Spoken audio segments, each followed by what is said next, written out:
This is a podcast from the Nuffield Department of Medicine.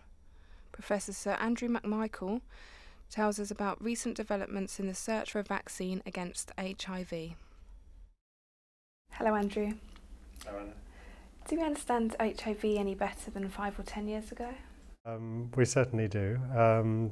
So we know a lot more about the virus. We know a lot more about it, how it avoids immune responses, how it establishes itself in the body. We know a lot about the envelope, which is the target for antibodies and vaccines.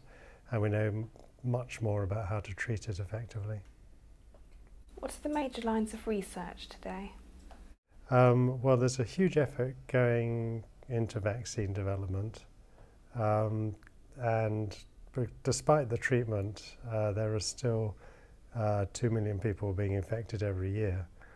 And more people being infected every year than actually start treatment currently. So although the treatment's being rolled out into Africa and Asia, it's not reaching enough people, and it probably never will. So there's a real need for a vaccine. For most vaccines, there's some evidence that people who are infected, for most viruses, so people who are infected are protected from reinfections. So if you've had measles, you don't get it again. If you had chickenpox, you don't get it again. With HIV, we don't really have that evidence. So we don't have examples of people who've cleared HIV and then are totally resistant forevermore. However, we do know that a lot of people control the virus infection much better than other people. And some people have survived 20 or 30 years without needing any treatment and are controlling the virus really pretty well, although they haven't cleared it completely.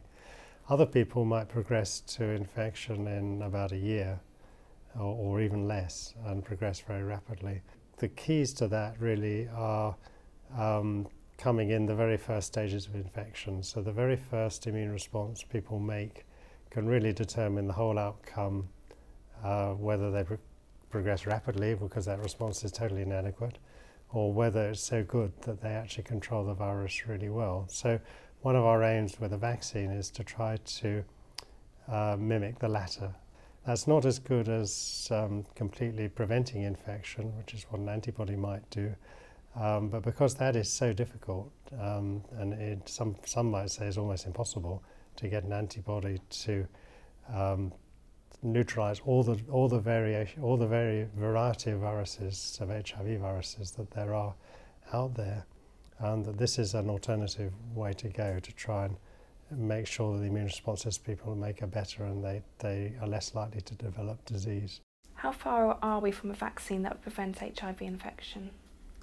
We're a little bit closer than we used to be. We're still a long way off, I think, but there was a recent trial 2 years ago in Thailand, took about 5 years to do, which showed that there was about a 30% reduction in infection in people who are vaccinated.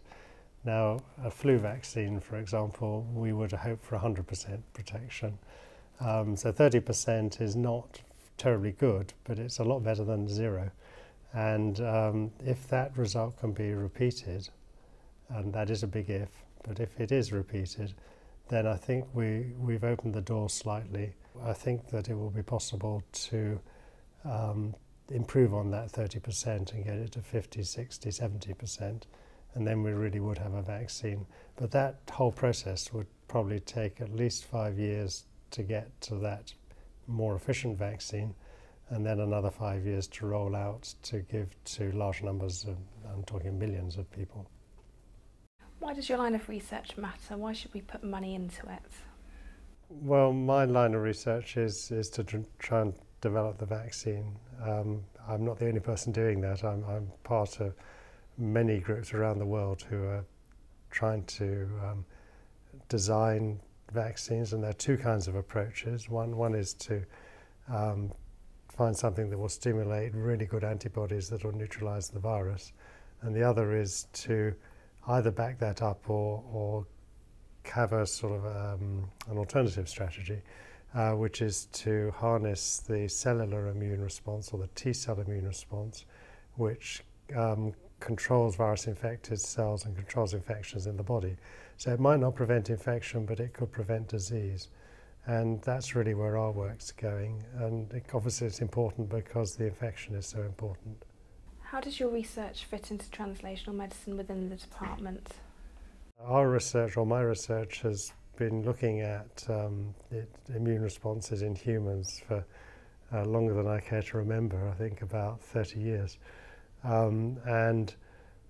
We started working on flu and looking at ways in which we could use that immune response possibly to develop flu vaccines. And actually Adrian Hill and Sarah Gilbert are now in the department are doing that.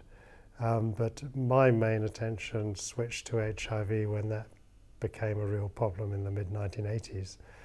And we've looked at the nature of the immune response to HIV, how it works, what controls the virus, and from that, that's led us to developing our vaccine strategy. And we now have a new type of vaccine approach that Thomas Henke and I in the department are trying to develop, and also working with Lucy Dorrell to test that in the very early trials in volunteers in Oxford.